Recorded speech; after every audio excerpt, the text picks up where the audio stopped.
ولا تجعلوا مع الله إلها آخر إني لكم منه نذير مبين كذلك ما أتى الذين من قبلهم من رسول إلا قالوا ساحر أو مجنون أتواصوا به بل هم قوم طاغون فتول عنهم فما أنت بملوم وذكر فإن الذكرى تنفع المؤمنين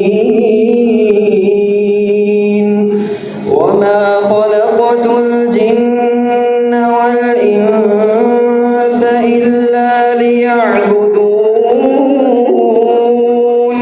ما أريد منهم من رزق وما أريد أن يطعمون إن الله هو الرزاق ذو القوة المتين فإن للذين ظلموا ذنوبا مثل ذنوب أصحابهم فلا يستعجلون فويل للذين كفروا من يومهم الذي يوعدون.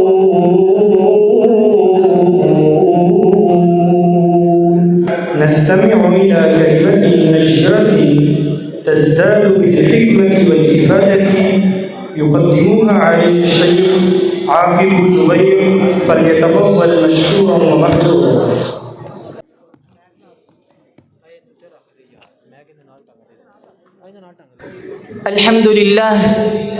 الحمد لله الذي من علينا بالإسلام وأكرمنا بالقرآن وأنعم علينا بنعمة الإسلام. أما بعد، قال الله عز وجل في القرآن المجيد: ألف لام ميم ذلك الكتاب لا ريب فيه هدى للمتقين. وقال النبي صلى الله عليه وسلم: خيركم من تعلم القرآن وعلمه، أو كما قال عليه الصلاة والسلام.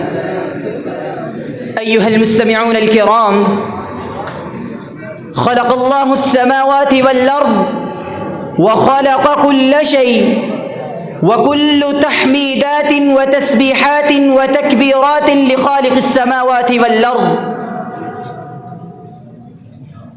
إخوة البررة، اليوم أذكر لكم عن النعمة الكبرى وهي كتاب الله تعالى. فضائل القرآن كثيرة وأنا لا أستطيع الاستيعاب، لكن سأذكر أمامكم طرفا منها بتوفيق الله تعالى. قال الله عز وجل في القرآن: إنا نحن نزلنا الذكر وإنا له لحافظون. وأمر رسول الله صلى الله عليه وسلم لأمته: اقرأوا القرآن فإنه يأتي يوم القيامة شفيعا لأصحابه. أيها المستمعون الكرام، ولقد بين الكتاب والسنة أحوال يوم القيامة. إن يوم القيامة يوم شديد، وليس هناك شفيع ولا شافع إلا لمن أذن الله. وهناك يأتي القرآن وهو يقول: يا الله يا الله يا الله أدخل هذا الرجل في الجنة. لأنه كان يتلو القرآن آناء الليل وآناء النهار. إخوة الكرام، ومن لم يقرأ القرآن عذب في الدنيا والآخرة. قال الله عز وجل في القرآن الحميد: ومن أعرض عن ذكري فإن له معيشة ضنكا ونحشره يوم القيامة أعمى. أي ضيق الله سبحانه وتعالى معيشته في الدنيا، ويحشر الله يوم القيامة أعمى. ومن قرأ القرآن واستمر عليه تكون له جائزة الكبرى في الآخرة، كما قال صاحب النبوة. يقول الله تعالى: يا حافظ القرآن، يا محب القرآن، اقرأ وارتقي ورتل كما كنت ترتل في الدنيا.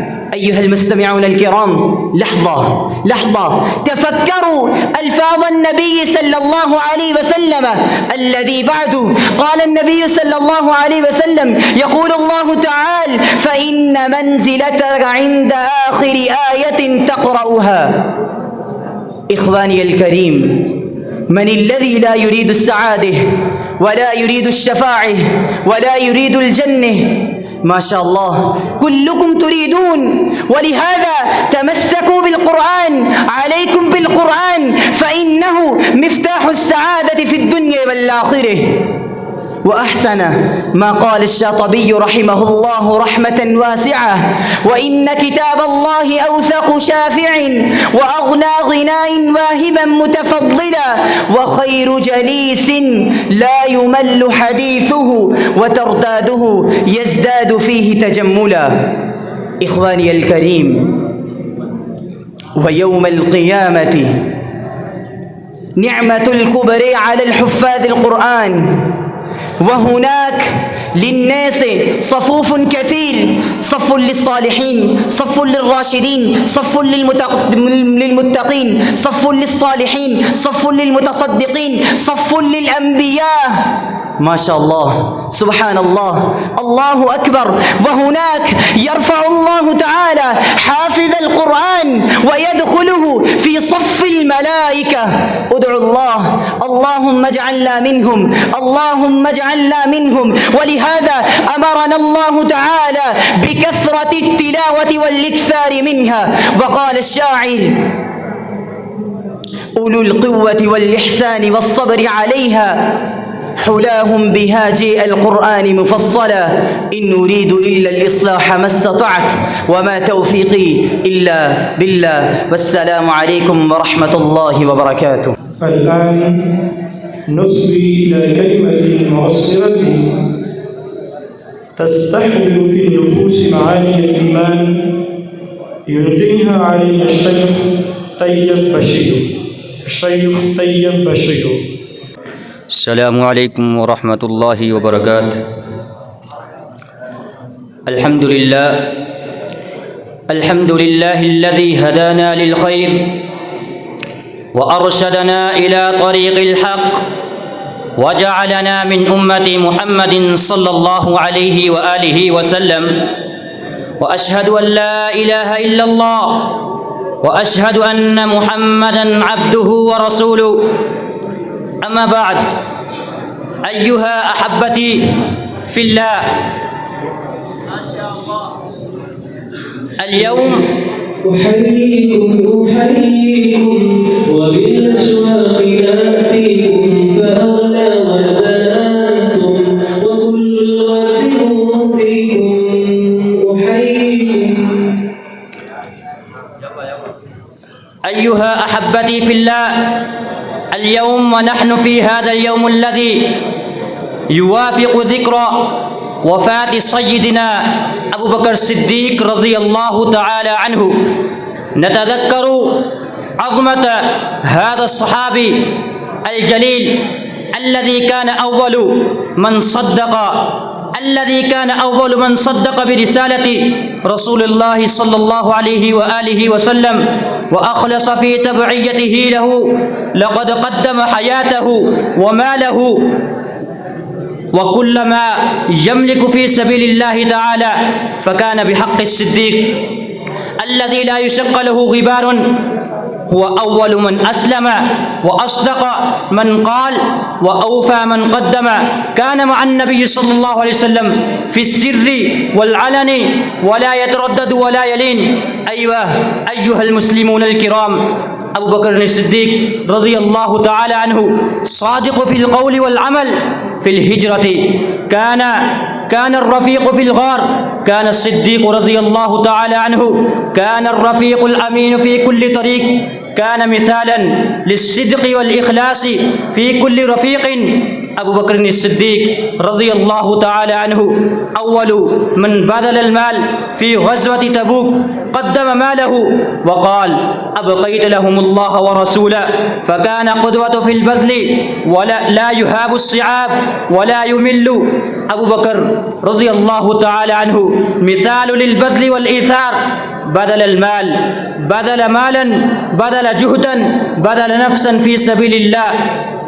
أبو بكر الصديق رضي الله تعالى عنه خليفة في الدين حين اختاره رسول الله صلى الله عليه وآله وسلم ليكون خليفة في الدين. كان هو الأمين وكان هو الوفاء في وقت صعب وفي وقت حزين. فضائل أبو بكر الصديق رضي الله تعالى عنه، إن فضائل سيدنا أبو بكر الصديق رضي الله تعالى عنه لا تعد ولا تحصى. كان أقرب الصحابة إلى النبي صلى الله عليه وسلم وأحبهم إليه. قال رسول الله صلى الله عليه وسلم لو كنت متخذا لاتخذت أبا بكر خليلا. وفي رواية أخرى لو كنت متخذا من أمتي خليلا لاتخذت أبا بكر، ولكن أخي وصاحبي، وكان أول من قدم حياته وماله وكل ما يملك من أجل نصرة الإسلام. وفي حديث قال رسول الله صلى الله عليه وسلم أبو بكر في الجنة. كان سيدنا أبو بكر الصديق رضي الله تعالى عنه أحق الناس بلقب الصديق لما كان في قلبه من صدق وإيمان راسخ. أيها الأحبة، إننا حين نتأمل في حياة سيدنا أبو بكر الصديق رضي الله تعالى عنه نجد فيها دروسنا عظيمة في الصدق والبذل والتضحية، يجب أن نستلهمها في حياتنا اليومية. نسأل الله العظيم أن يهدينا إلى صراط أبي بكر الصديق رضي الله تعالى عنه، وأن يجعلنا من الذين يسرون على نهج أبي بكر الصديق رضي الله تعالى عنه في صدقه وإيمانه، وأن يتثبتنا على طريق الحق كما ثبت سيدنا أبو بكر الصديق رضي الله تعالى عنه. والسلام عليكم ورحمة الله وبركاته. الآن ندعو بنشيد عظيم شديد يقدمها علينا الشيخ علي شهزيد. السلام عليكم. اقرأ كتاب الله ترق جنانه وتنل عظيم الأجر والغفران. رتله روي القلب من نفحاته كالماء يروي لهفة العطشان. اقرأ كتاب الله ترق جنانه وتنل عظيم الأجر والغفران. رتله روي القلب من نفحاته كالماء يروي لهفة العطشان. أسعد به أبويك في أخراهما،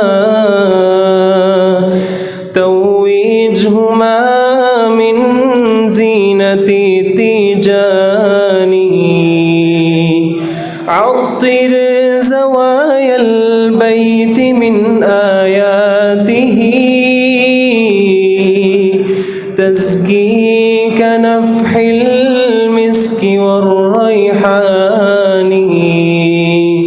اقرأ كتاب الله ترق جنانه وتنل عظيم الأجر والغفران رتله روي القلب من نفحاته كالماء يروي لهفة العطشان في كل حرف قد جزيت بأجره ضعفا من المولى عظيم الشان قد خاصه الرحمن أعظم رتبته أعظم برتبة حامل القرآن يا حاملا آي الكريم بصدره بشرى فتلك هدية الرحمن تتلوه يغشاك العظيم بفضله تعلوك منه سحائب الإحسان اقرأ كتاب الله اقرأ كتاب الله ترق جنانه وتنل عظيم الأجر والغفران رتله روي القلب من نفحاته كالماء يروي لهفة العطشان ويشع وجه طهارة ووضاءة والقلب يملأه سنى الإيمان والروح إن عمرت بكل فضيلة لا لم تنلها قبضة الشيطان تحياه في دنياك عيش كرامته وتنال في أخراك علو جنان هو جنة هو رفعة وهداية وسبيل إسعاد ودرب أمانه اقرأ كتاب الله ترق جنانه وتنل عظيم الأجر والغفران رتله روي القلب من نفحاته كالماء يروي لهفة العطشان. محترم الأحباب، نرجو منكم أن تلتزموا الصمت، وإلا فإن الشيخ طاهر المدني سيجبركم على الصمت بطريقته الخاصة. الآن ندعو الفاضل عاصم محبوب ليلقي علينا كلمة غزيرة المعاني، فليتفضل مشكورا ومأجورا. السلام عليكم ورحمة الله وبركاته. بسم الله الرحمن الرحيم. الحمد لله على إحسانه، والشكر له على توفيقه وامتنانه، وأشهد أن لا إله إلا الله وحده لا شريك له تعظيما لشانه، وأشهد أن محمدًا عبده ورسوله الداعي إلى رضوانه.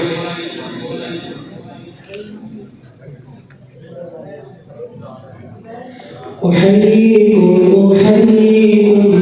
وبالأشواق نأتيكم فأغلى وردنتم وكل الورد مهديكم عصافير من الخلد تغرد بين أهليكم جوارحنا لكم سرر ومن دمنا نغاديكم عصافير من الخلد تغرد بين أهليكم جوارحنا لكم سرر ومن دمنا نغاديكم جوارحنا لكم سرر ومن دمنا نغاديكم أحييكم وبالأشواق نأتيكم فأولى ودنانتم وكل الورد مهديكم. أما بعد، فأعوذ بالله من الشيطان فإنه عدو للإنسان. قال الله تبارك وتعالى في القرآن المجيد: قل إن كنتم تحبون الله فاتبعوني يحببكم الله ويغفر لكم ذنوبكم. صدق الله العظيم. أيها المستمعون الكرام، أريد أن أتكلم بكم على موضوع كيف نعلم أن الله عز وجل راض عنا أم لا. كل إنسان يريد أن يحبه الله ويرضى، ولهذا يخاف من سخط الله، فإن أعظم الجزاء من الله تعالى هو رضاؤه، فمن رضي عنه ربه دخل الجنة. ولهذا قال الله تعالى في كتابه: جزاؤهم عند ربهم جنات عدن تجري من تحتها الأنهار خالدين فيها أبدا رضي الله عنهم ورضوا عنه ذلك لمن خشي ربه. فإن كان راض عنا فهو الغاية السعادة الكبرى التي لا سعادة فوقها بيقين. وإن لم يرضى عنا والعياذ بالله فهذا هو الحرمان الحقيقي والخزي المبين. يا أصحاب العلم والحكمة، أولا من أسباب رضاء الله تعالى أن العبد إذا استعمله ربه في طاعته فهذه علامة الرضا، وإذا استعمله ربه في معصيته فهذه علامة السخط، كما أشار إليه سبحانه وتعالى في سورة الفجر: كلا بل لا تكرمون اليتيم فتدبروها. وأشار إليه في قوله: ألم تر أن الله يسجد له من في السماوات ومن في الأرض والشمس والقمر والنجوم والجبال والشجر والدواب وكثير من الناس وكثير حق عليه العذاب ومن يهن الله فما له من مكرم إن الله يفعل ما يشاء. فالساجد لله عبد مكرم قد رضي الله عنه، فلذلك أسجده ربه لنفسه.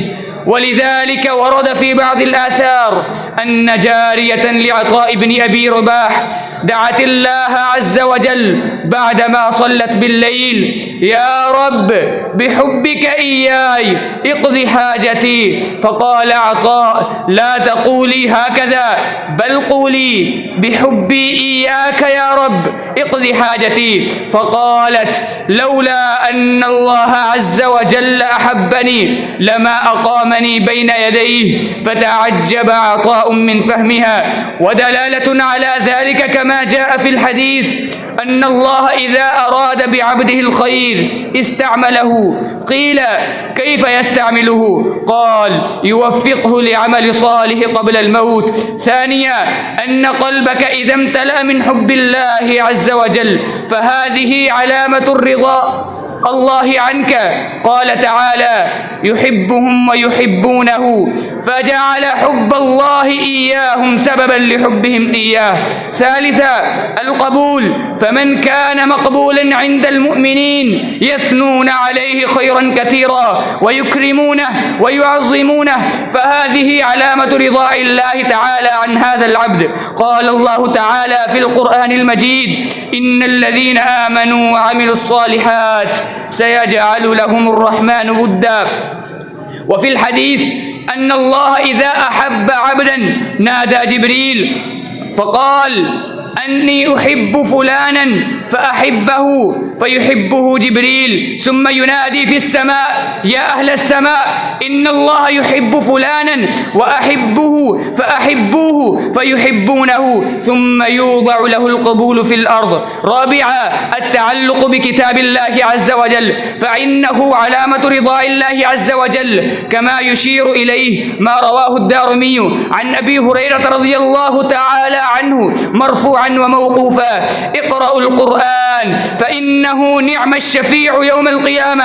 إنه يقول يوم القيامة: يا رب حله حلية الكرامة، فيحلى حلية الكرامة. يا رب اكسه كسوة الكرامة، فيكسى كسوة الكرامة. يا رب البسه تاج الكرامة. يا رب ارض عنه، فليس بعد رضاك شيء. خامسا ومن علامات رضا الله تعالى عن العبد أن يوفقه لاتباع سنة نبيه وأن يرزقه بحبها. فقد قال الله تعالى في القرآن المجيد: قل إن كنتم تحبون الله فاتبعوني يحببكم الله ويغفر لكم ذنوبكم والله غفور رحيم. فمن كان محبوبا لله تعالى كيف لا يرضى عنه مولاه؟ أيها الإخوان الكريم، فينبغي لنا أن نحصل رضا الله تعالى ونتقي من سخط الله بهذه الأمور الخمسة، واعمل بطاعته تنل منه الرضا.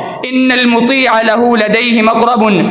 أدعو الله عز وجل أن يجعلنا من عباده الذين يرضى عنهم ربهم، وأن يوفقنا لأعمال الصالحة لكي تتناول رضا الله ورحمته وحبه، كما يدعو النبي صلى الله عليه وسلم: اللهم إني أعوذ برضاك من سخطك وبمعافاتك من عقوبتك.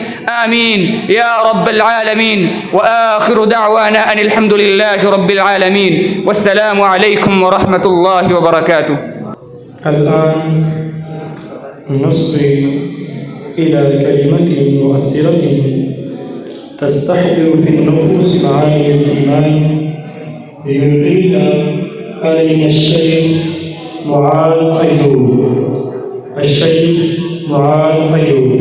فليتفضل على بركة الله مشكورا ومأجورا. يقدمها الشيخ معاذ أيوب. السلام عليكم ورحمة الله وبركاته. إن الحمد لله والصلاة والسلام على رسول الله. من يطع الله ورسوله فقد رشد واهتدى، ومن يعص الله ورسوله فقد ضل وغوى. أما بعد، فأعوذ بالله من الشيطان الرجيم. بسم الله الرحمن الرحيم. وإن كادوا ليفتنونك عن الذي أوحينا إليك لتفتري علينا غيره وإذا لاتخذوك خليلا. أما بعد، أيها المستمعون الكرام، لكل من يريد نجاة نفسه عن شرور آخر الزمان الذي نعيش فيه والذي يأتي بعدنا إلى يوم القيامة، وهي في معرفة الفتن وعلاجها والاجتناب من أسبابها. فإن كثيرا من الناس لا يعرفون الفتن، إما لضعف الإيمان أو لغلبة الجهل، والله المستعان. وللفتنة معان كثيرة: الاختبار، والفتان الشيطان، والفتان كل من يضل عن الحق ويفتن الناس عنه، وقد كثر استعماله فيما أخرجه اختبارا للمكروه، ثم كثر استعماله في الإثم والكفر والقتال والإحراق والإزالة والصرف عن الشيء. وفي لسان العرب فتن الرجل أي أزاله عما كان عليه. وفي قوله تعالى وإن كادوا ليفتنونك أي يميلك ويزيلك. والمعنى مقصود هنا هو أن يصرف الإنسان عن الله عز وجل، فكل شيء صدك عن الله وعن ذكره وسبيله فهو فتنة. أما أنواع الفتن فكثيرة جدا، فمنها المال والأولاد. قال الله سبحانه وتعالى إنما أموالكم وأولادكم فتنة. وقال عليه الصلاة والسلام إن لكل أمة فتنة وفتنة أمتي المال. رواه الترمذي بإسناد صحيح. حصول المال والولد جائز، ولكن كثيرا ما ينشغل الإنسان بهما عن الله عز وجل، بل ربما يبيع دينه بغرض من الدنيا ويرتد عن الإسلام به والعياذ بالله. وكم يغفل عن الله سبحانه وتعالى بسبب جمع الحطام، ويقع بسببه في الخطايا والآثام وقطع الأرحام. وفي الحديث لا الفقر أخشى عليكم ولكن أخشى عليكم أن تبسط عليكم الدنيا فتنافسوها كما تنافسوها فتهلككم كما أهلكتم. ومنها النساء. قال الله سبحانه وتعالى زين للناس حب الشهوات من النساء. وقال عليه الصلاة والسلام ما تركت بعدي فتنة أضر على الرجال من النساء. رواه مسلم.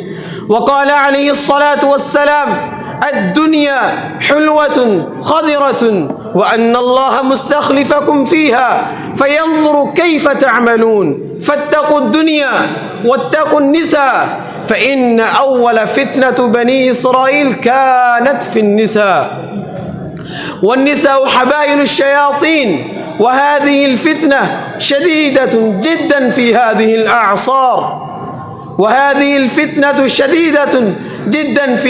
الأعصار، وهي سلاح الكفار والشيطان يقاتلون بها المسلمين والشباب الملتزمين. فحذرنا نبينا من هذه الفتنة نصحا لأمته. وقد قال العلماء لا تدخل على المرأة الأجنبية إن كنت تقول أعلمها القرآن.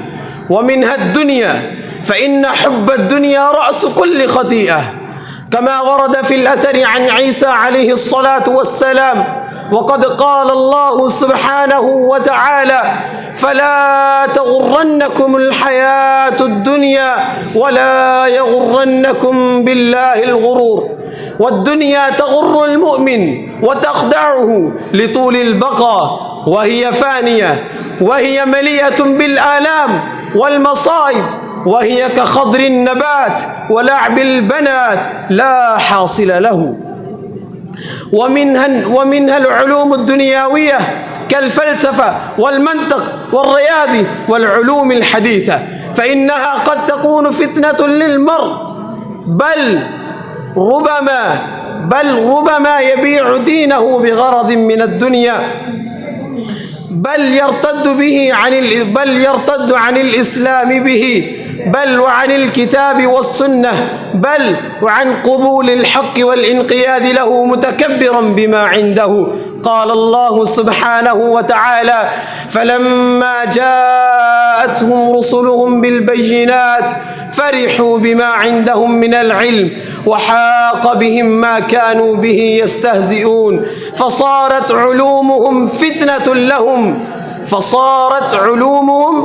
فتنة لهم. وقد رأينا وسمعنا ممن يدعي المنطق إنه يستهزئ بعلم الكتاب والسنة. قال الشاعر: العلم ما فيه قال حدثنا وما سوى ذلك وسواس الشياطين. العلم قال الله قال رسوله قال الصحابة هم أولو العرفان. دين النبي محمد إخباري مليئة بالأثر للفتى الآثار. فينبغي لك أيها الطالب للآخرة ألا تكون علومك فتنة لك. ومن الفتن فتنة عظيمة بناء الجماعات والتنظيمات والسلوك في سحت الاختلافات. فإن كثيرا من الناس صارت جماعته فتنة له، يوالي عليها ويهاري عليها ويدعو إليها. وحضرنا القرآن والسنة النبوية عن الانخراط في هذه الجماعات. قال الله سبحانه وتعالى: ولا تكونوا كالذين تفرقوا واختلفوا من بعد ما جاءهم البينات.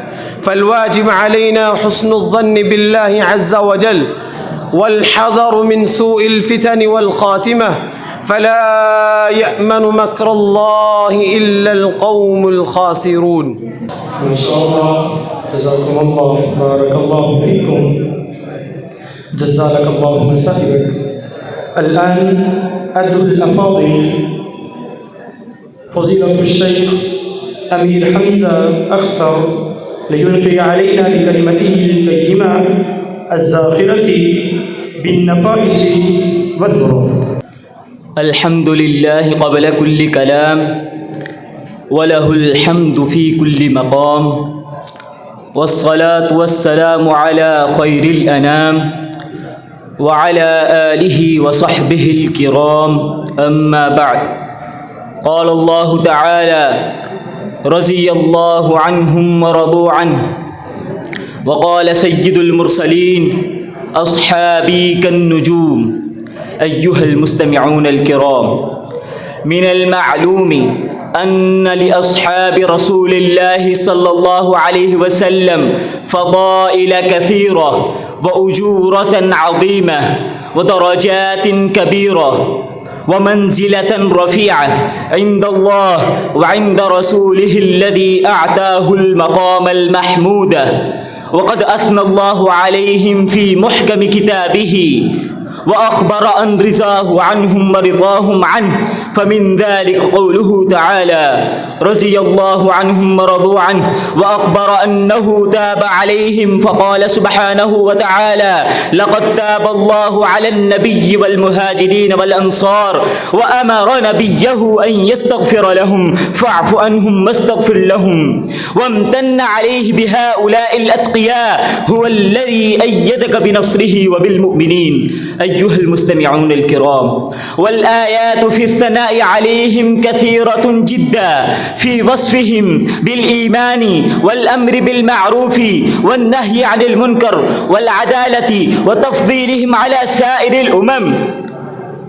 أحبتي الكرام، فضائلهم كثيرة ومناكبهم غزيرة ومآثرهم شهيرة، وهي كالشمس في رابعة النهار. وأما ما ورد من الأحاديث فأكثر من أن تحصر وأشهر من أن تذكر. فمن ذلك ما جاء في الحديث: خير القرون قرني ثم الذين يلونهم ثم الذين يلونهم. وبشرهم النبي صلى الله عليه وسلم فقال: والذي نفسي بيده إنكم لأحب الناس إلي. ولعن على عدوهم فقال: من سب أصحابي فعليه لعنة الله والملائكة والناس أجمعين. فيا إخواني الكرام، إن أصحاب رسول الله صلى الله عليه وسلم لقد كانوا هم رأس العلماء الربانيين، وهم الراسخون في العلم، وهم الوسائط بين الرسول وأمته في نقل العلم. فهم خلفاؤه وأولياؤه وحزبه وخاصته وحملة دينه، هم سادات الأمة وقدوة الأئمة، وهم المضمون لهم. إنهم لا يزالون على الحق، لا يضرهم من خذلهم ولا من خالفهم حتى يأتي أمر الله وهم على ذلك. فقال ابن قيم رحمه الله: أولئك أصحاب النبي وحزبه، لولاهم ما كان في الأرض مسلم، ولولاهم كانت ظلاما بأهلها، ولكن هم فيها بدور وأنجم. بأي كتاب أم بأي حجة ترى حبهم عارا علي وتنقم، وما العار إلا بغضهم واجتنابهم، وحب عداهم ذاك عار ومأثم. أيها المستمعون الكرام، كيف لا نحب من صلى مع رسول الله صلى الله عليه وسلم وشهد المشاهد معه؟ كيف لا نحب من فرح رسول الله صلى الله عليه وسلم بفرحه وحزن لحزنه؟ كيف لا نحب من بكى رسول الله صلى الله عليه وسلم على فقده وفراقه؟ كيف لا نحب من سافر مع رسول الله صلى الله عليه وسلم فجاء لجوعه وظمئ لظمئه وتعب لتعبه؟ كيف لا نحب من قال له رسول الله صلى الله عليه وسلم: إن أمن الناس علي في صحبتي وماله أبو بكر، ولو كنت متخذا خليلا غير ربي لاتخذت أبا بكر، ولكن إخوة الإسلام ومودته. كيف لا نحب من كان رسول الله صلى الله عليه وسلم يقول: ذهبت أنا وأبو بكر وعمر، ودخلت أنا وأبو بكر وعمر، وخرجت أنا وأبو بكر وعمر. كيف لا نحب من كان النبي صلى الله عليه وسلم يستحيي منه بجلاله وعظم مكانه عنده؟ كيف لا نحب رجلا يحبه الله ورسوله؟ كيف لا نحب من قال له رسول الله صلى الله عليه وسلم: والله إني لأحبك؟ كيف لا نحب من قال فيه: هذا مني وأنا منه، هذا مني وأنا منه؟ كيف لا نحب من شلت يده في غضبة أحد لما بقى بها النبي صلى الله عليه وسلم من المشركين؟ وفي الأخير أذكر قول الإمام أبي جعفر الطحاوي رحمه الله: نحب أصحاب رسول الله صلى الله عليه وسلم ولا نفرط في حب أحد منهم، ولا نتبرأ في أحد منهم، ونبغض من يبغضهم، وبغير الخير نذكرهم ولا نذكرهم إلا بالخير. حبهم دين وإيمان وإحسان، وبغضهم كفر ونفاق وطغيان.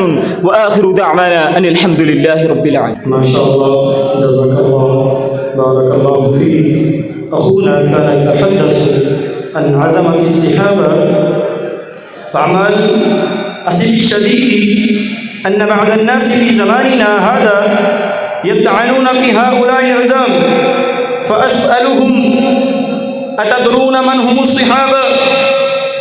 أخبروني من هم من هاجر مع النبي صلى الله عليه وآله وسلم، من ناصره، ومن قاتل معه ودافع عنه الناس، ومن بذل نفوسه وأولاده دون رسول الله صلى الله عليه وآله وسلم، من آمن به حين كفر به الناس، من نشر الإسلام في بقاع الأرض، من أنار الدنيا بوجودها. أليس هو أبو بكر وعمر وعثمان وعلي ومعاوية بن أبي سفيان؟ أليس هو سعد بن عبادة وعبيدة بن جراح وأسيد بن حضير؟ من هم أهل بدر وأحد؟ من هم أهل حنين؟ من هم أهل فتح مكة؟ من هم أهل الموطة الذين واجهوا الروم وهم 3000 والكفار 200,000؟ من هم من قال فيه رسول الله صلى الله عليه وآله وسلم: والله إني لأحبك؟ أليسوا أصحاب رسول الله؟ بلى، هم أصحاب رسول الله صلى الله عليه وآله وسلم وأولياؤه وحزبه وخاصته. الآن نتمتع بنشيد عذب شجيع يقدمه علينا الشيخ عبد الحنان شاكر، فليتفضل على بركة الله مشكورا ومأجورا. السلام عليكم ورحمة الله وبركاته.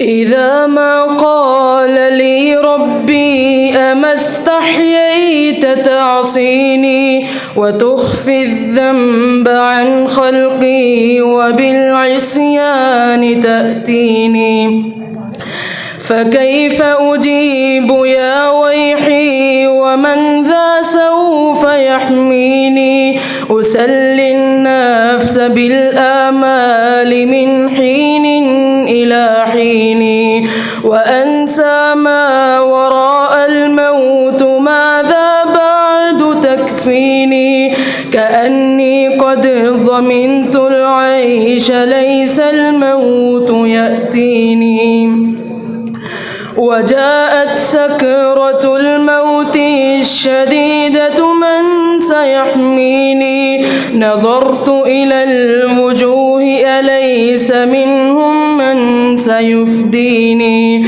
سأسأل ما الذي قدمت في دنياي ينجيني فكيف إجابتي من بعد ما فرطت في ديني ويا ويحي ألم أسمع كلام الله يدعوني ألم أسمع بما قد جاء في قاف وياسين ألم أسمع بيوم الحشر يوم الجمع والدين ألم أسمع منادي الموت يدعوني يناديني فيا رباه عبد تائب من ذا سيأويني سوى رب غفور واسع للحق يهديني أتيت إليك فارحمني وثقل في موازيني وخفف في جزائي أنت أرجى من يجازيني. ما شاء الله، جزاكم الله، بارك الله فيكم، جزاك الله مساجد. الآن أدعو الأفاضل سبيل إبراهيم مدني ليلقي علينا كلمة غزيرة المعاني، فليتفضل على بركة الله مشكورا ومأجورا. الحمد لله الذي أنزل على عبده الكتاب ولم يجعل له عوجا. تبارك الذي نزل الفرقان على عبده ليكون للعالمين نذيرا. والصلاة والسلام على من بعثه الله هاديا وبشيرا ونذيرا وداعيا إلى الله بإذنه وسراجا منيرا. أما بعد، فأعوذ بالله من الشيطان الرجيم. بسم الله الرحمن الرحيم. ذلك الكتاب لا ريب فيه هدى للمتقين. أيها المستمعون الكرام، إذا كان لكل أمة تاريخ يحتفون به ومجد يحافظون عليه، فإن لأمة الإسلام تاريخا مجيدا ومجدا تليدا لا يرجع إلى تقادم الزمن ومرور الأيام، ولكن إلى سمو الهدف والشرف الغاية ونبل المقصد. وقال تعالى: ألف لام را، كتاب أنزلناه إليك لتخرج الناس من الظلمات إلى النور بإذن ربهم إلى صراط العزيز الحميد. فأي هدف أسمى من ذلك الهدف، وأي غاية أشرف من إنقاذ البشرية وإخراجها من ظلمات الشرك والجهالة إلى نور التوحيد والعلم. إن القرآن هو مصدر عزة هذه الأمة وقوتها ونهضتها. فمتى هجرت الأمة هذا القرآن فقامت حروفه وضيعت حدوده وتركت تحكيمه والتحاكم إليه والعمل به، فإن الضعف مالها والهزيمة نسيبها والدائرة عليها. أيها المستمعون الكرام، إن لتلاوة القرآن وتعلمه وتعليمه وتدبره والعمل به وحفظه فضائل كثيرة وأجورة عظيمة. الأمان من الكفر. وإذا قرأت القرآن جعلنا بينك وبين الذين لا يؤمنون بالآخرة حجابا مستورا. حصول الشفاعة بتلاوته. ونزل اقرأ القرآن فإنه يأتي يوم القيامة شفيعا لأصحابه. حصول الهدى والتوفيق الصالحات. إن هذا القرآن يهدي للتي هي أقوم ويبشر المؤمنين الذين يعملون الصالحات أن لهم أجرا كبيرا. اكتساب الحسنات. من قرأ حرفا من كتاب الله فله به حسنة والحسنة بعشر أمثالها. ورفع الدرجات. يقال لصاحبه القرآن اقرأ وارتقي ورتل كما كنت ترتل في الدنيا فإن منزلة عند آخر آية تقرأها. الفوز بالخيرية. خيركم من تعلم القرآن وعلمه. القرب إلى الله. أهل القرآن هم أهل الله خاصة. وفي الأخير أسأل الله أن يجعلني وإياكم من أهل القرآن وأن يجعلنا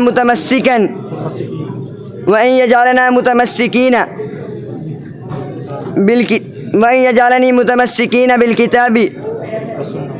بالكتاب والسنة. وآخر دعوانا أن الحمد لله رب العالمين والسلام عليكم. بارك الله فيكم. جزا لكم مصائبكم. الآن أدعو للنشيد طالبان يعقوب محمدي وعبد المتين عزيزي فليتفضلوا مشكورين ومأجورين. يعقوب محمدي وعبد المتين عزيزي. السلام عليكم ورحمة الله وبركاته. مصطفى منبع للصفا سيد الأنبياء مشعل في الوفا كان في عطفه لليتامى دفا. مصطفى منبع للصفا سيد الأنبياء مشعل في الوفا كان في عطفه لليتامى دفا. حن قلبي له فاض شوقا إليه ليس أرجو سوى شربة من يدي. الصلاة عليه والسلام عليه. للسماء ارتقى فأتى بالنقى وغدا وجهه نيرا مشرقا. كان من حفظه حين حال اللقاء قال فلا تذهبوا أنتم طلقا. مصطفى منبع للصفا سيد الأنبياء مشعل في الوفا كان في عطفه لليتامى دفا. حن قلبي له فاض شوقا إليه ليس أرجو سوى شربة من يدي. الصلاة عليه والسلام عليه. كان في هديه منهجا وسطا كانت تصعده بسمة البسطا. سيد في الكرم كان سيد في الكرم قمة في العطاء. مصطفى منبع للصفا سيد الأنبياء مشعل في الوفاء كان في عطفه لليتامى ضيفا حن قلبي له فاض شوقا إليه ليس أرجو سوى شربة من يدي الصلاة عليه والسلام عليه كان في هديه منهجا وسطا كان تسعده بسمة البسطاء سيد في الكرم كمة في العطاء مصطفى منبع للصفا سيد الأنبياء مشعل في الوفاء كان في عطفه لليتامى ضيفا حن قلبي له فاض شوقا إليه ليس أرجو سوى شربة من يدي الصلاة عليه والسلام عليه.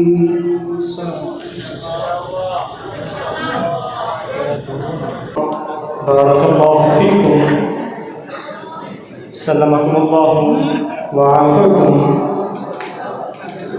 الآن نستمع إلى كلمة منجرة تزداد بالحكمة والإفادة يقدمها علينا الشيخ أبو سفيان أسلم أبو الزحاك أبو سفيان أسلم فليتفضل مشكورا ومأجورا.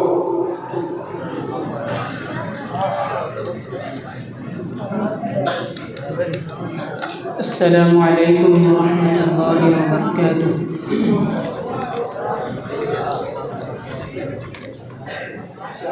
ألا لا آلاء إلا آلاء الإله.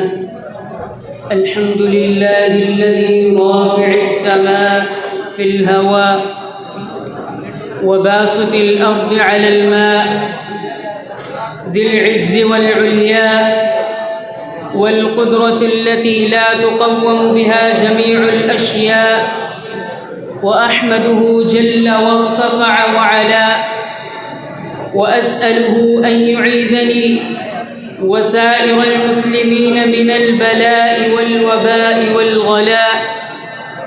وأشهد أن محمدًا عبده ورسوله صلى الله عليه وسلم تسليماً كثيراً لا حصر له ولا عد. أما بعد، فأيها المشيوخاء الكرام ومستمعون الكرام، فيا عباد الله، أوصيكم بتقوى الله عز وجل، فإن تقوى الله عز وجل أن من اتقى الله جعل الله له من كل هم فرجا ومن كل ضيق مخرجا ويرزقه من حيث لا يحتسب.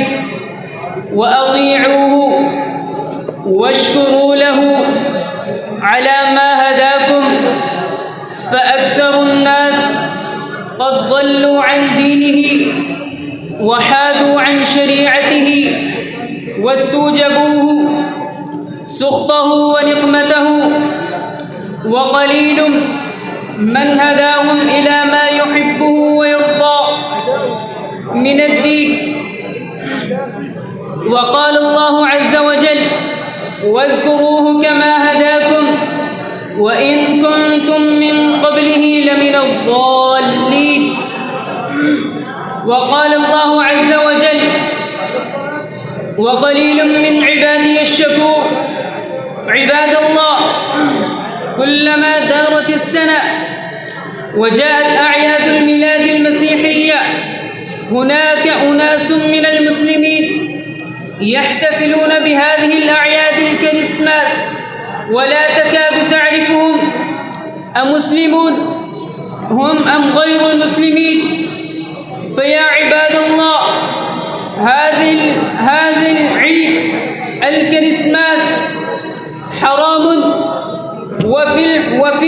وفي الحضور حرام بقول الله عز وجل. يقول الله سبحانه وتعالى في صفة عباد الرحمن: والذين لا يشهدون الزور وإذا مروا باللغو مروا كراما. وقد فسر شهود الزور في هذه الآية ابن سيرين رحمه الله تعالى وجماعة من التابعين بأنه شهود أعياد المشركين. وقال ابن جرير عن الضحاك وأخرج الخلال عن مجاهد رحمهم الله تعالى أنهما قالا: لا يحضرون أعياد الكافرين. وقال عمر الفاروق رضي الله عنه: اجتنبوا أعداء الله في عيدهم ولا تدخلوا على المشركين في كنائسهم يوم عيدهم فإن السخطة تنزل عليهم. وقد حذر النبي صلى الله عليه وسلم من التشبه باليهود والنصارى، ووصف من فعل ذلك أنه منهم. فأي مسلم يحب أن ينسب إلى اليهود والنصارى؟ قال النبي صلى الله عليه وسلم: لتتبعن سنن الذين من قبلكم شبرا بشبر وذراعا بذراع حتى لو دخلوا جحر ضب لتبعتموهم. قلنا: يا رسول الله، اليهود والنصارى؟ قال: فمن؟ وقال النبي صلى الله عليه وسلم: من تشبه بقوم فهو منهم. والنصارى يزعمون أن عيسى عليه السلام ولد الله، والعياذ بالله أن عيسى عليه السلام هو نبي الله ورسوله. وقال الله عز وجل: قل هو الله أحد الله الصمد لم يلد ولم يولد ولم يكن له كفوا أحد. أيها الأرواح الطاهرة التي لا تعرف إلا سبيل الحق، إن من أعظم الفرى التي افتراها الناس على رب العالمين قوله: اتخذ الله ولدا سبحانه. إنها سبة في حق الله تعالى واتهام له بالحاجة والنقص، وهو الغني سبحانه وتعالى. قال الله عز وجل: قالوا اتخذ الله ولدا سبحانه هو الغني له ما في السماوات وما في الأرض. وهذه الفنية التي كادت تتصدع السماوات من فظاعتها وتنشق الأرض وتندك الجبال من شناعتها. قال الله عز وجل: وقالوا اتخذ الرحمن ولدا لقد جئتم شيئا إدا تكاد السماوات يتفطرن منه وتنشق الأرض وتخر الجبال هدا أن دعوا للرحمن ولدا. وإن المؤمن لا يقول الزور ولا يشهد الزور، وأي زور أعظم وأخبث من الافتراء على الله بأن له ولدا. تعالى الله عما يقولون، تعالى الله عما يقول الظالمون علوا كبيرا. بارك الله لنا ولكم في القرآن العظيم، ونفعني وإياكم بما فيه من الآيات والذكر الحكيم. فاستغفروا الله وأستغفر لكم، وأستغفر الله لي ولكم ولسائر المسلمين، واستغفروه إنه هو الغفور الرحيم. والسلام عليكم ورحمة الله وبركاته. عليكم بالصمت أيها الإخوة، عليكم بالصمت.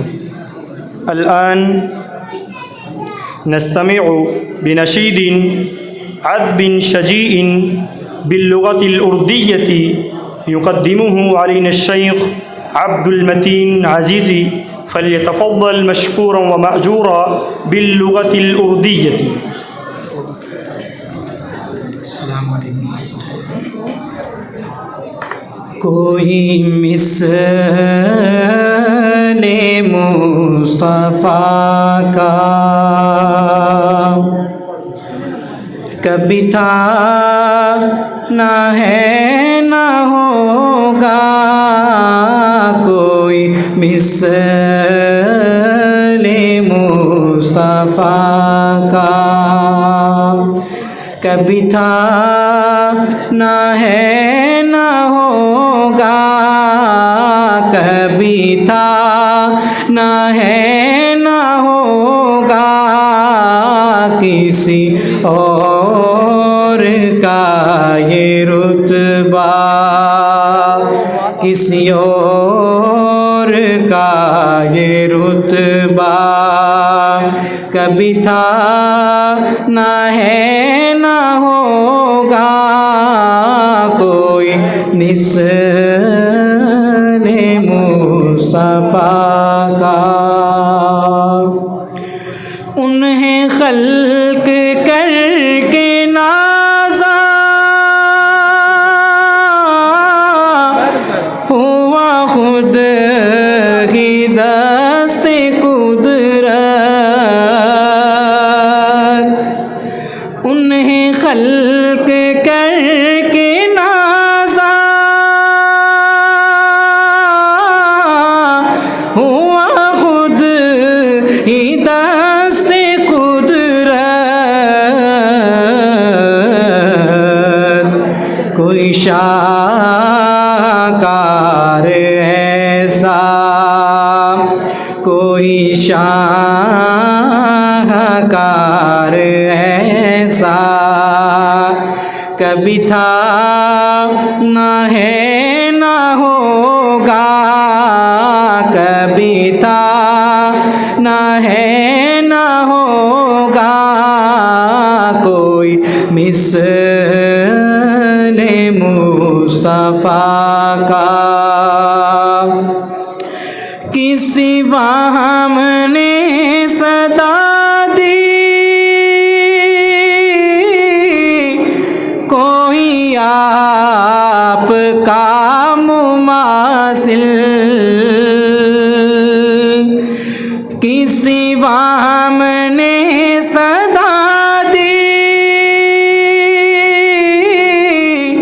کوئی آپ کا مماثل، تو یقین پکار اٹھا، تو یقین پکار اٹھا، کبھی تھا نہ ہے نہ ہوگا، کبھی تھا نہ ہے نہ ہوگا، کسی اور کا یہ رتبہ، کبھی تھا نہ ہے نہ ہوگا، کوئی مثل مصطفیٰ کا۔ میرے تاکہ جام نسبت کے چراغ جل رہے ہیں،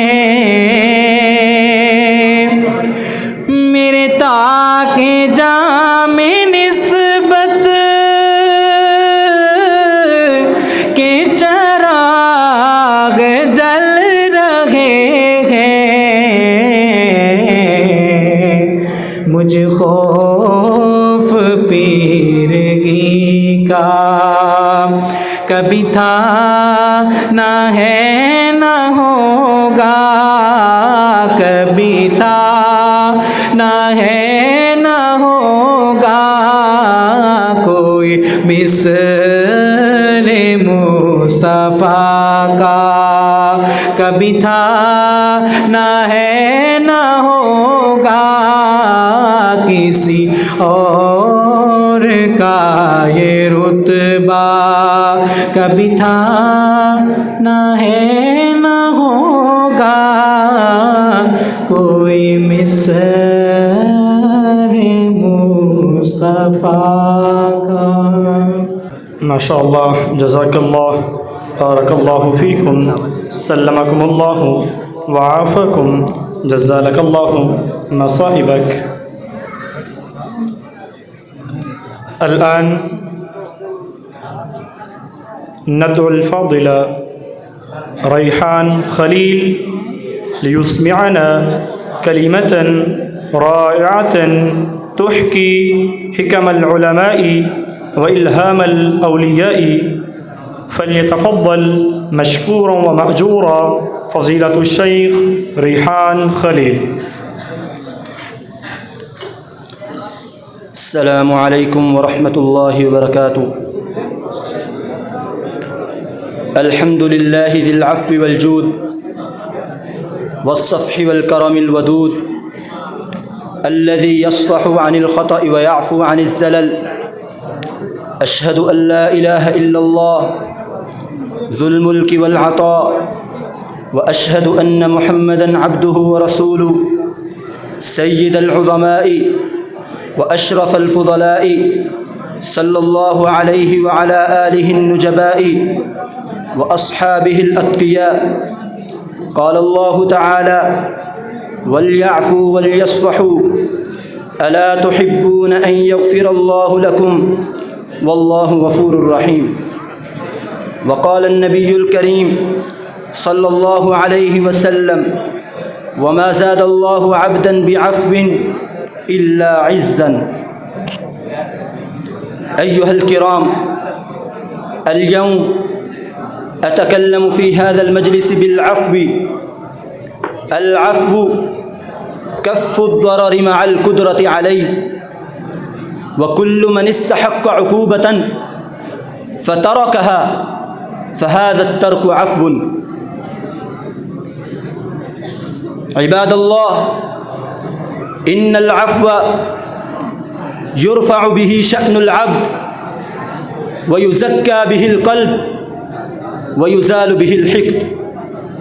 العفو خلق كريم، والصفح سبيل قويم يربط بين الناس بأوثق الصلات، ويزيل عن القلوب أعمق الآفات.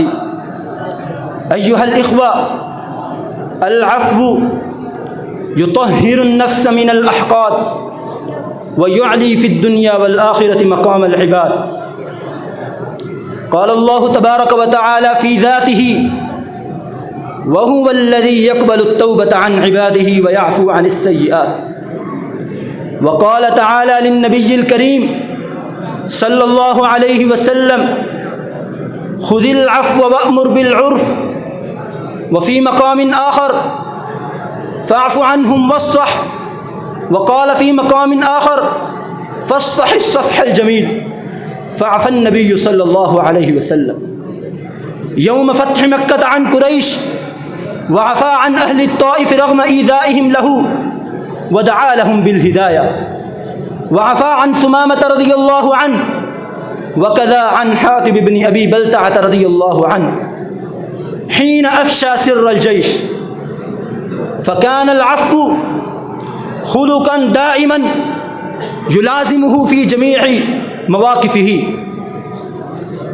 أمر الله عز وجل لأمة النبي الكريم صلى الله عليه وسلم: وليعفوا وليصفحوا. وفي مقام آخر: فاعفوا واصفحوا. وقال في مقام آخر: إن تبدوا خيرا أو تخفوه أو تعفوا عن سوء. وقال: وأن تعفوا أقرب للتقوى. وقال: وإن تعفوا وتصفحوا وتغفروا فإن الله غفور رحيم. وأوضح النبي صلى الله عليه وسلم أهميته: وما زاد الله عبدا بعفو إلا عزا. وقال: من لم يرحم الناس لم يرحمه الله. وقال: من لم يرحم صغيرنا ولم يوقر كبيرنا فليس منا.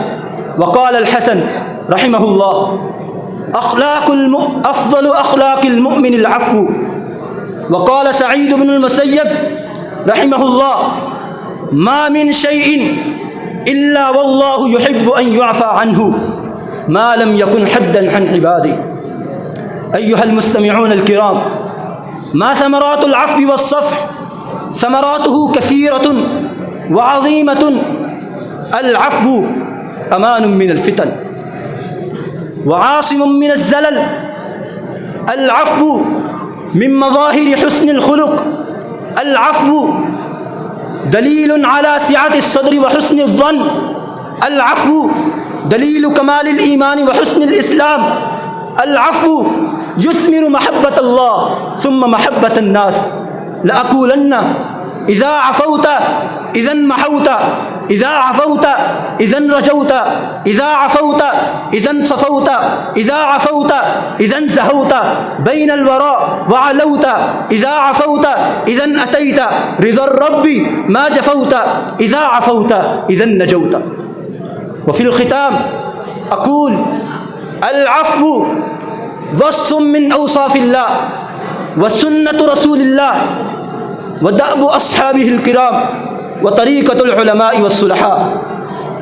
قال قائل أوصيكم بالعفو عند المقدرة والصفح عن الذلة المرة، فإنهما سبب الفوز بالجنة ونيل الرضا والمنة. نسأل الله أن يجعلنا من العافين وأن يكتبنا في الصالحين وأن يعفو عنا ويصفح أنه أرحم الراحمين. وآخر دعوانا أن الحمد لله رب العالمين والسلام عليكم ورحمة الله وبركاته.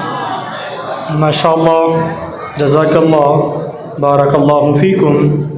إبها أذان سيكون وبعد الأذان سيستمر البرنامج. أحباب تفضلوا بالجلوس.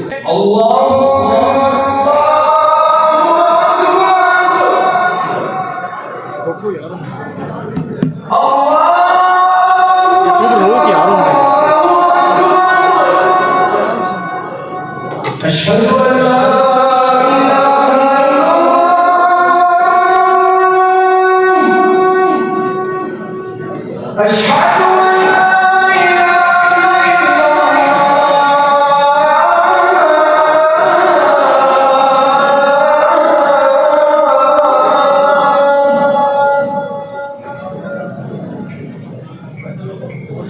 أشهد أن محمدا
الآن ندعو الفاضل فضيلة الشيخ رضوان سليم ليلقي علينا كلمة غزيرة المعاني، فليتفضل مشكورا ومأجورا فضيلة الشيخ رضوان سليم.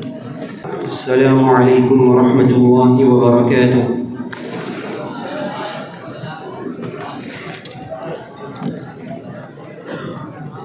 الحمد لله ذي المنن، والصلاة والسلام على من عرفنا الفتن ما ظهر منها وما بطن،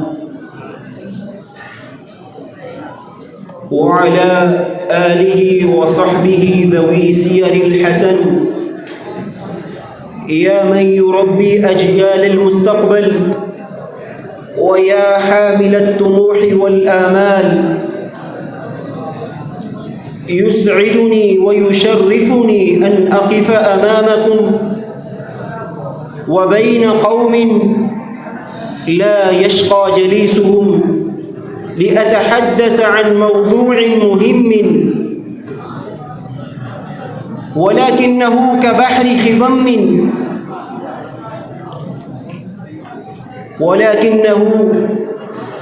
كبحر خضم آثاره وخيمة وعواقبه قبيحة، ألا وهو الشهرة. وما أدراكم ما الشهرة؟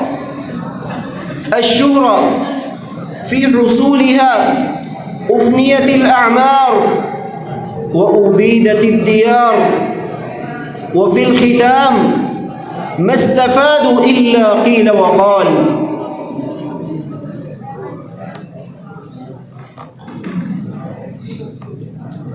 أفنيت الأعمار وعبيدت الديار، وفي الختام ما استفادوا إلا قيل وقال.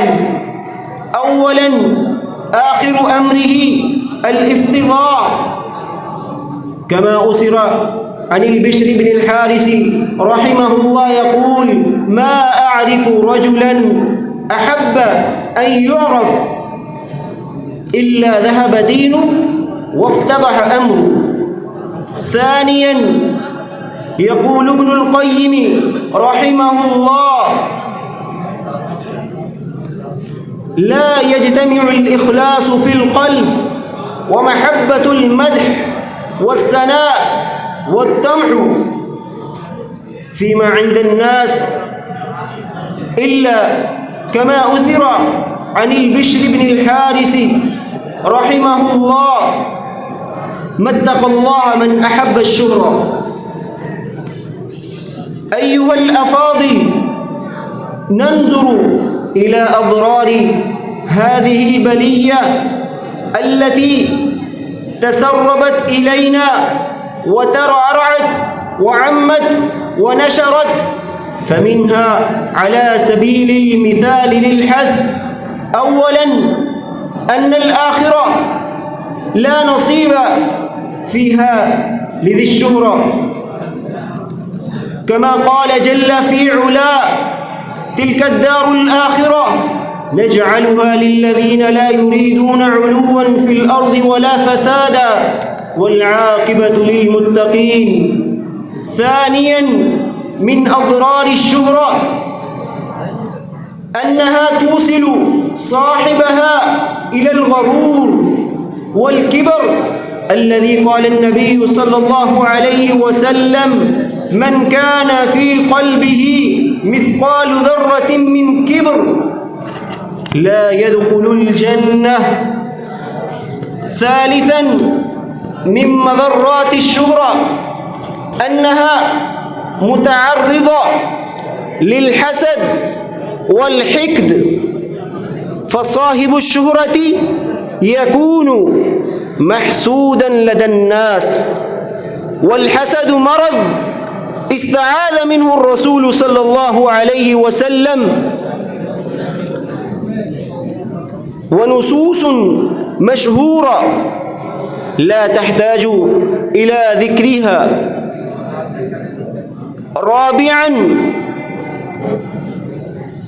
أصحاب الشهرة يكونون أذلاء يوم القيامة، كما قال النبي صلى الله عليه وسلم: من لبس ثوب الشهرة ألبسه الله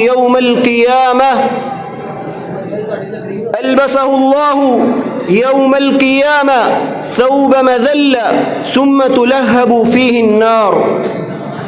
أكتفي على هذا القدر من الأضرار، سائلا المولى أن يحفظنا من أضرار الشهرة وخطوراتها.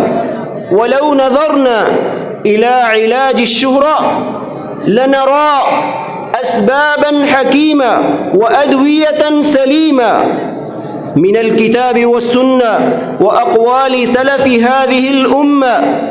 فمنها أولا الدعاء، لأن الدعاء سلاح المؤمن، كما يقول عمر بن الخطاب رضي الله تعالى عنه: اللهم اجعل عملي كله صالحا واجعله لوجهك خالصا ولا تجعل لأحد فيه شيئا.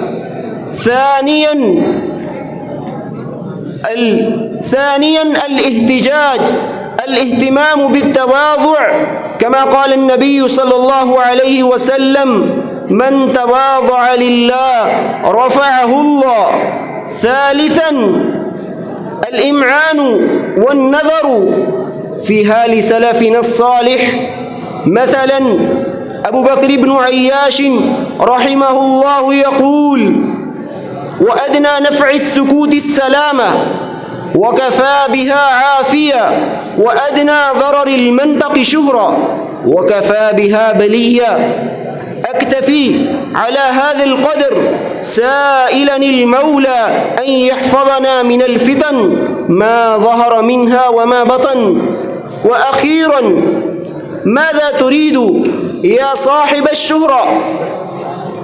استمع لقول أبي البقاء حيث يقول: أين الملوك ذو التيجان من يمن، وأين منهم أكاليل وتيجان، وأين ما شاده شداد في إرم، وأين ما ساسه في الفرس ساسان، وأين ما حازه قارون من ذهب، وأين عاد وشداد وقهتان.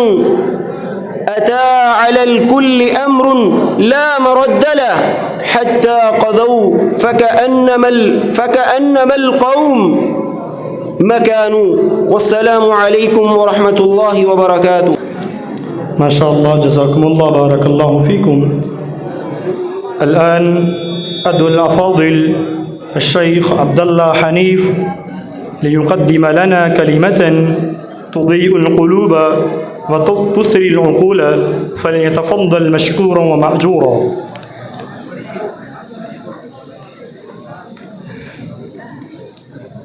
السلام عليكم ورحمة الله وبركاته. الحمد لله الذي أنزل الكتاب الأكرم وعلم الإنسان ما لم يعلم، والصلاة والسلام على سيد الأنبياء محمد الإمام الأعظم وعلى آله وصحبه الذين ساروا في الطريق الأقوم. أما بعد، فأعوذ بالله من الشيطان الرجيم. بسم الله الرحمن الرحيم. قال الله تعالى في القرآن المجيد: من عمل صالحا من ذكر أو أنثى وهو مؤمن فلنحيينه حياة طيبة ولنجزينهم أجرهم بأحسن ما كانوا يعملون. أيها المستمعون الكرام، إنها لحظات سعيدة ودقائق معدودة وكلمات محدودة أقدمها أمامكم مقتطفا أزهاركم مبردا أبصاركم. أقدم إلى حضراتكم كلمات بسيطة عن الأعمال الصالحة والعمل بالعلم. أحبتي الكرام، جرت عادة العقلاء النظر لثمرة ما يقدمون عليه وهدفه، فإن كان غاليا ابتدروه وإلا ابتعدوا عنه وتركوه. ولقد تضافرت آيات الكتاب الحكيم وأحاديث رسول رب العالمين على الحث على العلم وتعلمه، فتفكروا ما ثمرة العلم وهدفه. قال علي بن أبي طالب رضي الله عنه: العلم يهتف بالعمل فإن أجابه وإلا ارتحل. أحبتي الكرام، بالعلم والعمل ترتقي الأمم وتختفي الظلم ويعم العدل وتطمئن القلوب وتنشرح الصدور ويرضى ربنا الغفور بالأعمال الصالحة حصول الرفعة في الدنيا والآخرة، كما قال جل في علا: يرفع الله الذين آمنوا منكم والذين أوتوا العلم درجات. فالعامل بعلمه لا يضل في حياته ولا يشقى في آخرته، كما قال الحق سبحانه وتعالى: فإما يأتينكم مني هدى فمن اتبع هداي فلا يضل ولا يشقى. وكذا يحيا حياة طيبة في الدنيا ويجزى خير الجزاء في الآخرة، كما قال سبحانه وتعالى: من عمل صالحا من ذكر أو أنثى وهو مؤمن فلنحيينه حياة طيبة ولنجزينهم أجرهم بأحسن ما كانوا يعملون. ولقد بين النبي صلى الله عليه وسلم أحوال الذين لم يعملوا بعلمهم في قوله، حيث قال: يؤتى بالرجل يوم القيامة فيلقى في النار فتندلق أقتاب بطنه فيدور بها كما يدور الحمار بالرحى. أحبتي الكرام، وأيها الحفل الميمون، العمل بالعلم فعل سلف هذه الأمة، ورسولنا صلى الله عليه وسلم كان يعمل بالوحي وكان خلقه القرآن. ولما خلع النبي صلى الله عليه وسلم نعليه في الصلاة خلع الصحابة نعالهم. ولما قال النبي صلى الله عليه وسلم لابن عمر: نعم الرجل عبد الله لو كان يقوم من الليل فما كان ينام من الليل إلا القليل. والإمام أحمد رحمه الله قال: ما كتبت حديثا إلا وقد عملت به. وقال الإمام البخاري رحمه الله: ما اغتبت أحدا منذ علمت أن الغيبة حرام. أحبتي الكرام، وفي الختام أقول كما قالت حفصة بنت سيرين رحمها الله: يا معشر الشباب اعملوا فإنما العمل في الشباب. أقول قولي هذا، أستغفر الله لي ولكم ولسائر المسلمين واستغفروه إنه هو الغفور الرحيم. والسلام عليكم ورحمة الله وبركاته. جزاكم الله خير وبارك الله فيك. وفي ختام هذه الحفلة الميمونة نتشرف بدعوة سماحة الشيخ مدير الكلية فضيلة الشيخ القاري الجليل صهيب أحمد مير محمدي حفظه الله ويرعاه ليقدم لنا كلماته الختامية التي تحمل النصح والتوجيه، فليتفضل مشكورا ومأجورا. الحمد لله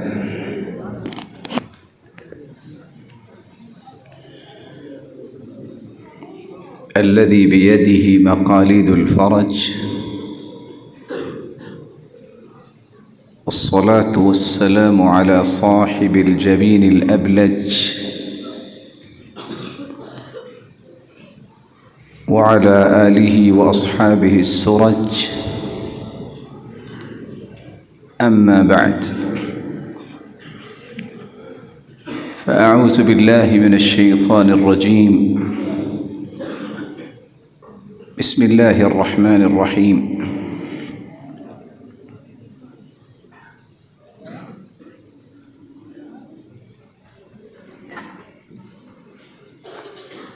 تلك آيات الكتاب المبين، إنا أنزلناه قرآنا عربيا لعلكم تعقلون. يا قبل القبل لا قبله، ويا بعد البعد والبعد داهر. أنعم وأكرم كل من يتكلم ويستمع.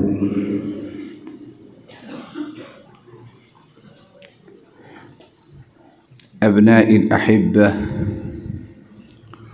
ومشايخ الكرام،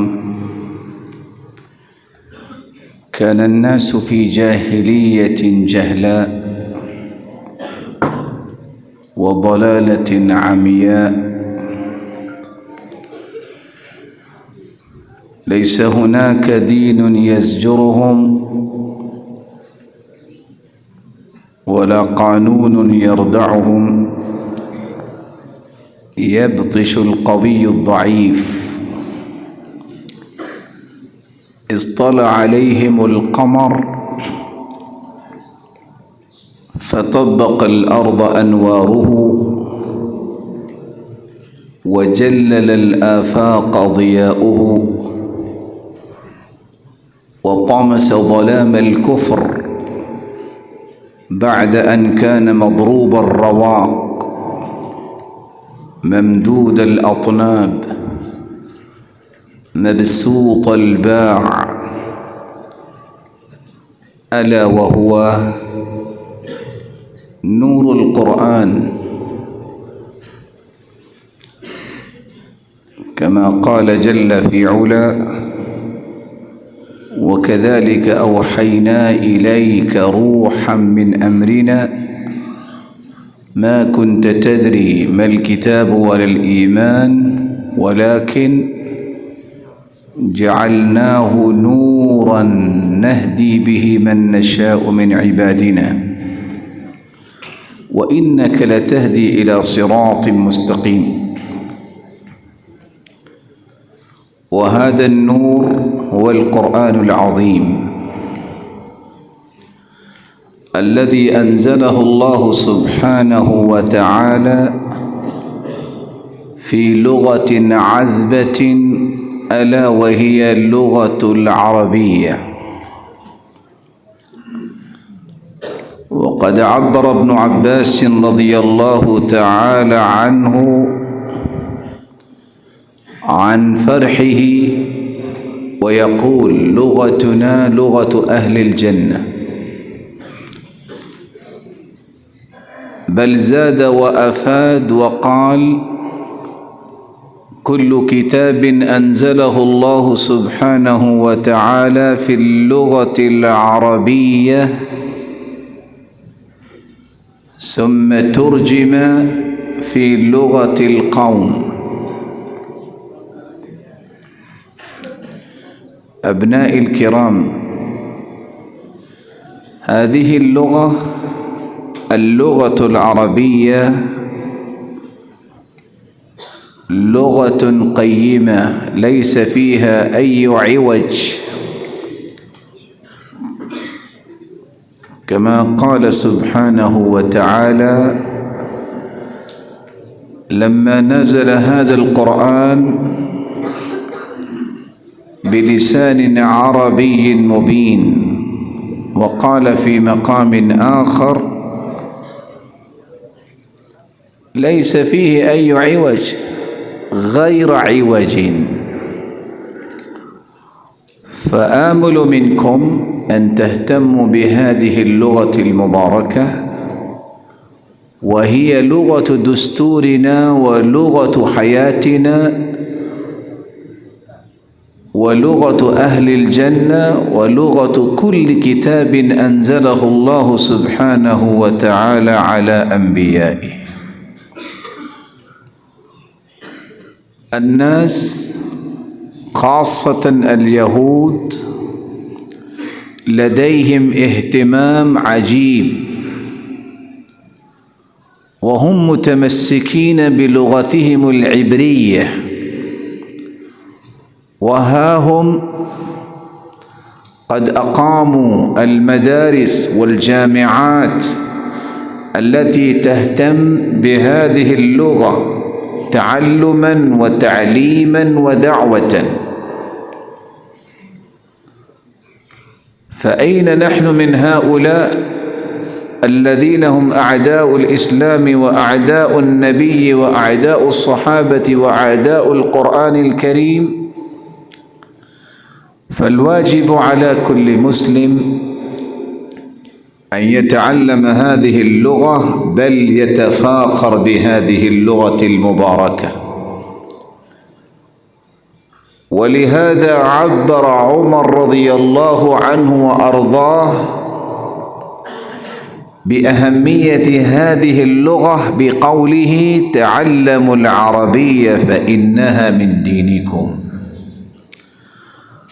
فإذا كانت هذه اللغة ديننا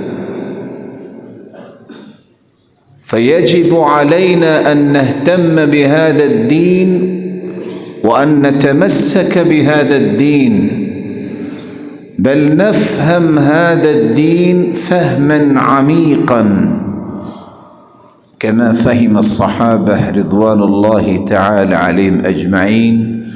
فليعلم أن كل من لديه اهتمام باللغة العربية له دور فعال في المجتمع الإسلامي في فهم النصوص القرآنية وفي فهم نصوص النبوية، فلا يفهم الدين إلا بفهم هذه اللغة. ولهذا يقول البعض: حفظ اللغات علينا فرض كحفظ الصلاة، وليس يحفظ الدين إلا بحفظ اللغات. أسأل الله جلت قدرته أن يوفقنا وإياكم بتعلم هذه اللغة وبفهمها، وكذلك بنشرها في المجتمع الإسلامي، وأن يوفقنا أن ننشر هذه اللغة، لغة القرآن الكريم، في محبي القرآن ومحبي الإسلام. وهذه الفعالية صراحة أسلجت صدري لما سمعت هذه الفعالية، وأسأل الله سبحانه وتعالى أن يديم عليكم النعم والصحة والبركة والسداد والتوفيق. والسلام عليكم ورحمة الله وبركاته.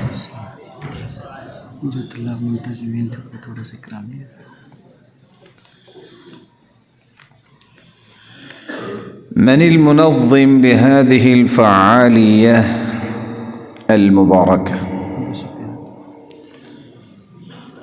أين أبا سفيان؟ يا أبا سفيان، ما لأبي سفيان لا يأتينا؟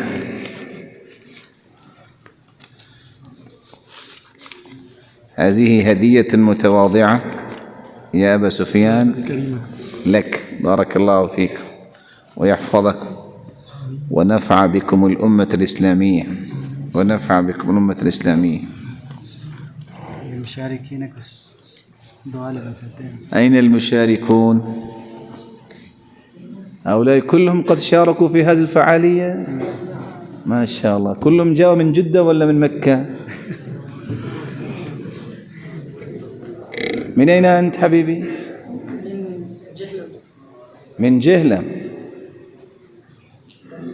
يعني هذه القرية جهلم؟ لا الذي ثلثيه من الجهالة؟ والآن من كلية القرآن. من كل القرآن. والثاني؟ ها؟ من جرمانك. والثالث؟ من قصور. والرابع؟ من قديان خاص. من قديان خاص. هذا شيء عجيب. والسادس؟ من سوق سراي مغل. من سوق سراي مغل. أين السوق هذا، سوق سراي مغل؟ قريبا من هاد بلوك. نعم، من جوج رمالة. طيب، والثامن؟ حتى من قصور. طيب، والتاسع؟ من مير محمد. هذا ابن الشيخ؟ ما شاء الله عليك، ما شاء الله عليك.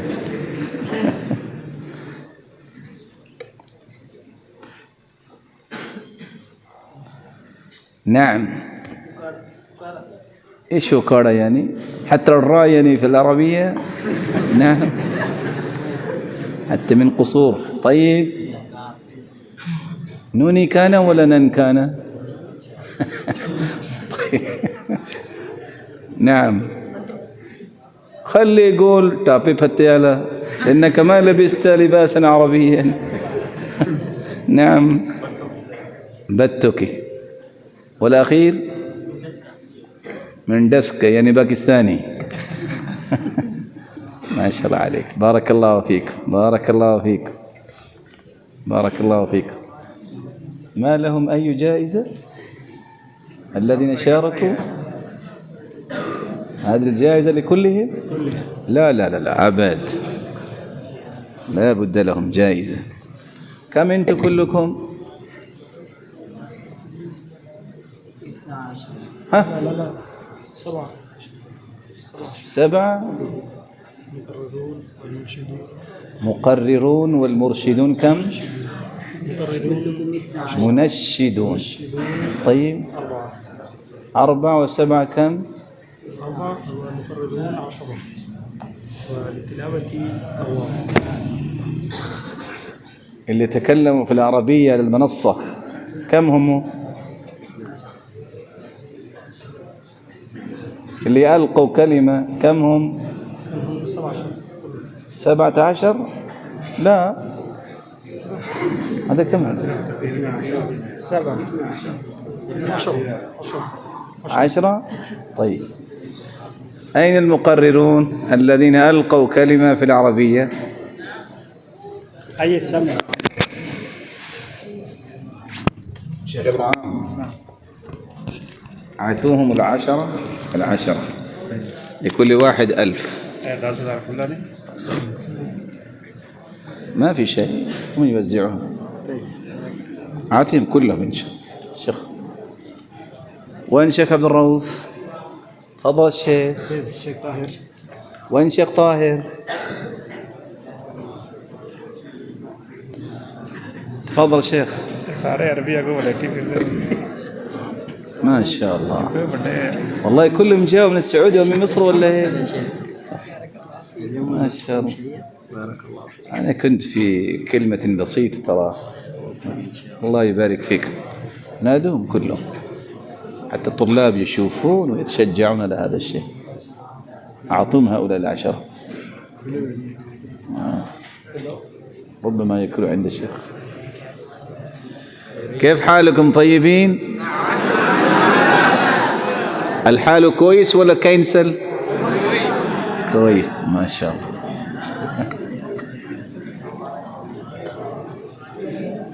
بعض القبائل إذا سئل واحد منهم كيف الحال وهو يقول كويس الحال، وبعضهم يقولون كينس الحال.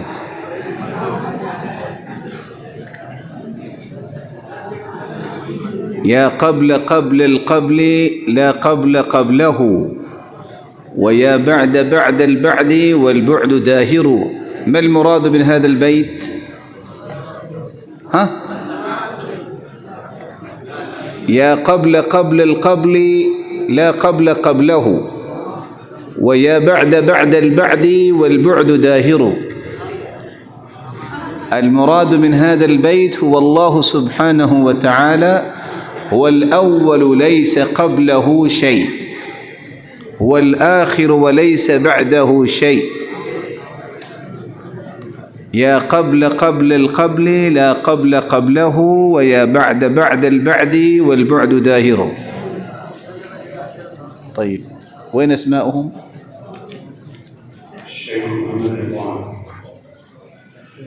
يا رضوان، كتب الله لك الرضوان في الدنيا والآخرة.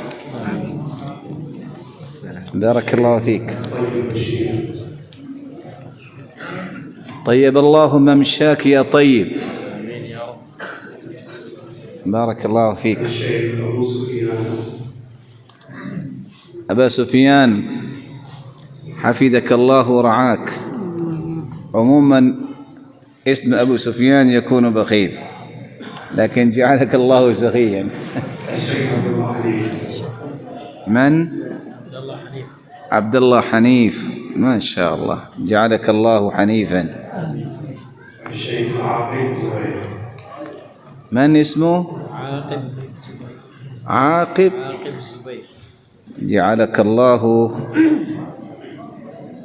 من رفقة من يكون مع العاقب يوم القيامة، وعن العاقب الذي ليس بعده نبي.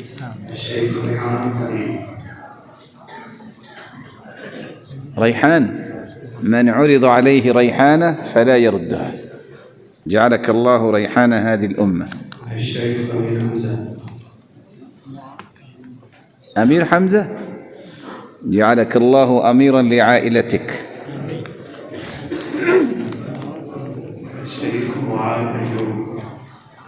معاذ، عوذك الله من الجان والإنس. الشيخ عاصم محمود. عاصم، عصمك الجبار من كل سوء. من باقي؟ سبي الإبراهام، ما شاء الله. جعلك الله نائبا للشيخ سبي رحمه الله. ما شاء الله ما شاء الله. استعدوا للصلاة يا أبنائي الكرام. يكون الأذان إن شاء الله، ويكون بعد 5 دقائق نصلي العشاء. سبحانك اللهم ربنا وبحمدك، أشهد أن لا إله إلا أنت.